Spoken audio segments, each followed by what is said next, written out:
प्रतिशत को लेकर प्रत्याशी परेशान क्यों हैं, इसके साथ ही दूसरे चरण में पार्टियों ने अपनी रणनीति क्यों बदल दी है, इसका भी विश्लेषण करेंगे। तो वहीं आरटीई के दायरे वाली सीटों पर हर साल खाली क्यों रह रही है, इस पर भी एक डिटेल रिपोर्ट आपको दिखाएंगे। जबकि छत्तीसगढ़ में ट्रेनों के रद्द होने की सबसे बड़ी वजह क्या है, ये भी बताएंगे। तो आइए शुरू करते हैं। खबर तो यह है,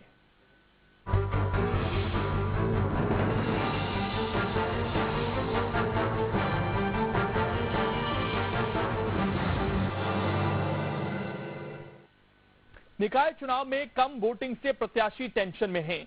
इस ट्रेंड को कोई भी समझ नहीं पा रहा। हर किसी की नजर में कम मतदान को लेकर अलग अलग तर्क हैं। ये रिपोर्ट आप देखिए।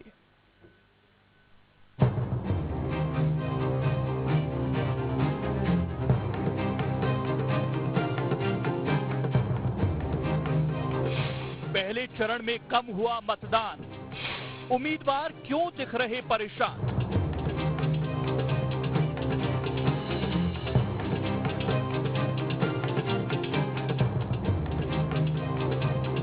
चुनाव से पहले जो बड़े बड़े दावे करते फिर रहे थे, वो भी वोटिंग के बाद सख्ते में हैं।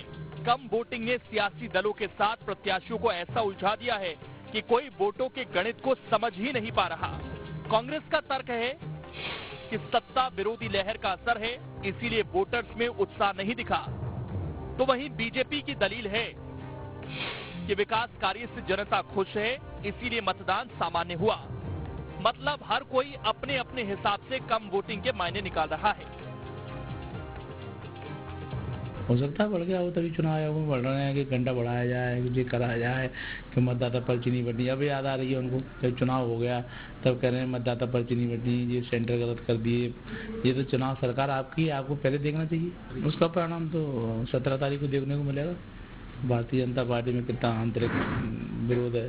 नहीं, कांग्रेस को कोई फर्क नहीं पड़ा। कांग्रेस का जो वोटर है, कांग्रेस का जो मतदाता है, उसने पूरा वोट करा। भारतीय जनता पार्टी कम मतदान को लेकर कतई चिंतित नहीं है, क्योंकि भारतीय जनता पार्टी का एक कमिटेड वोटर है, वो भारतीय जनता पार्टी के लिए निकला है। और कम मतदान के लिए कहीं न कहीं थोड़ा प्रशासनिक स्तर पर कुछ गलतियां हुई हैं, जैसे मतदाता पर्चियों के वितरण में भी कुछ त्रुटियां हुई। किसी का वोट, पति का वोट किसी बूथ पर है तो उसकी पत्नी का वोट कहीं और है। इस कारण से भी कहीं न कहीं मतदान का परसेंटेज इफेक्टेड हुआ है। लेकिन भारतीय जनता पार्टी अपनी जीत को लेकर पूर्णतः आश्वस्त है। भारतीय जनता पार्टी की पूर्ण बहुमत की परिषद बनेगी। पहले आपको बताते हैं कि कहां कितना मतदान हुआ, फिर वजह भी बताएंगे। भोपाल में 2014 में 56% वोटिंग हुई थी, इस बार 51.64% हुई। इसी तरह इंदौर में 61.77% हुई थी, इस बार 60% हुई। तो वहीं ग्वालियर में 2014 में 58.41% वोटिंग हुई थी, इस बार केवल 49% वोटिंग हुई। जबकि जबलपुर में 62.96% पिछली बार मतदान हुआ था, लेकिन इस बार केवल 60% मतदान हो पाया। खंडवा में पिछली बार 65.27% हुआ, तो इस बार केवल 55% ही मतदान हो पाया। अब सवाल है कि आखिर वोटिंग कम क्यों हुई, तो इसके पीछे कई फैक्टर हैं। मसलन कई जगहों पर प्रत्याशियों से नाराजगी थी, दोनों ही दलों में प्रत्याशियों को लेकर सवाल उठे थे। कार्यकर्ताओं ने भी विरोध किया था, नाराज कार्यकर्ता घरों से नहीं निकले। कार्यकर्ता ही वोटर्स को निकालने में अहम भूमिका निभाते हैं। इसके साथ ही बारिश की वजह से भी कई बूथ बदल गए थे। आखिरी वक्त पर बूथ की जानकारी मिली, कुछ जगहों पर शुरू में ईवीएम भी खराब रही। बारिश के मौसम में लोग घरों से कम निकले। यानी दूसरे कारण तो रहे ही, कार्यकर्ताओं की नाराजगी भी पार्टियों के लिए भारी दिखी। क्या है, मतदान के प्रति थोड़ा सा जरूर रुझान कम रहा। और अगर पिछले वर्ष से देखा जाए तो 7-8%, 8% के आसपास मतदान जो पहला आपका वो हुआ था उससे कम हुआ है। लेकिन एब्सोल्यूट नंबर में तो वोटर्स बढ़े हैं। और दूसरी बात ये है कि कुछ बारिश की वजह रही।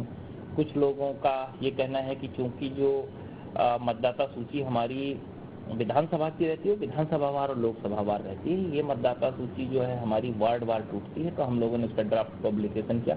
बट कुछ लोग ऐसे भी कुछ इक्का दुक्का हो सकते हैं जिन्होंने उसमें अपना पहले ना देखा हो और बाद में उन्हें उसी मतदान केंद्र पे गए हों जहां वो लोकसभा विधानसभा में रहते हैं और उनका नाम किसी बाजू या उसके आगे मतदान केंद्र में रहा हो, तो कुछ थोड़ा नंबर ऐसा भी हो सकता है। कम एवं अधिक वोटर टर्नआउट का आकलन पॉलिटिकल पार्टी चाहे रूलिंग हो या अपोजिशन पार्टीज हो, रिजल्ट से पहले और रिजल्ट के बाद अपने आधार पर करती है। मध्य प्रदेश में हाल ही में जो लोकल बॉडीज के फर्स्ट फेज के इलेक्शंस हुए हैं, उनमें काफी कम वोटर टर्नआउट के पीछे कहीं ना कहीं इलेक्शन कमीशन के द्वारा जो एक्टिविटीज लोगों को जागरूक करने की, जैसे कि इलेक्शन कमीशन ऑफ इंडिया का स्वीप एक्टिविटीज हैं, उनकी कमी भी कारण हो सकता है।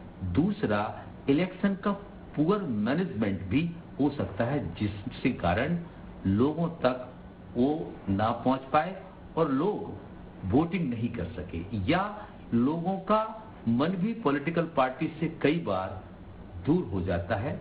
ये भी एक बड़ा कारण रहता है।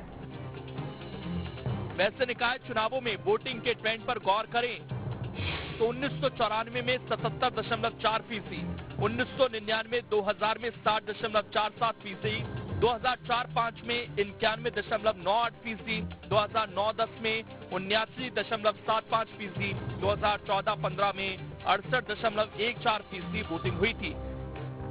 यानी आंकड़े बताते हैं कि निकायों में वोटिंग प्रतिशत ऊपर नीचे तो होता रहा, लेकिन इस बार के आंकड़े चौंका रहे हैं। पार्टियों के लिए ये तय कर पाना मुश्किल हो रहा है कि वार्डों में किसके प्रति रुझान दिखा है। 7 साल बाद जनता को शहर की सरकार बनाने का मौका तो मिला, लेकिन मतदान कम होने की वजह से सियासी टेंशन बढ़ गया है और इसका प्रभाव अब ये देखने को मिलेगा कि हार जीत का अंतर काफी कम होगा। प्रत्याशी अपनी जीत का गणित लगाने में जुटे हैं, लेकिन इसके पीछे प्रशासन की एक बड़ी चूक ये बताई जा रही है कि लोगों तक मतदाता पर्ची भेजी ही नहीं गई और मतदाता इस केंद्र से उस केंद्र तक चक्कर लगाता रहा, यानी भटकता रहा। तब तक वोटिंग का टाइम ओवर हो गया। सिर्फ इतना ही नहीं, ज्यादा मतदान कराने में माहिर भारतीय जनता पार्टी के कार्यकर्ता भी इस बार कोई बड़ी भूमिका निभाते नजर नहीं आए। Vinod Sharma, news state, Gwalior.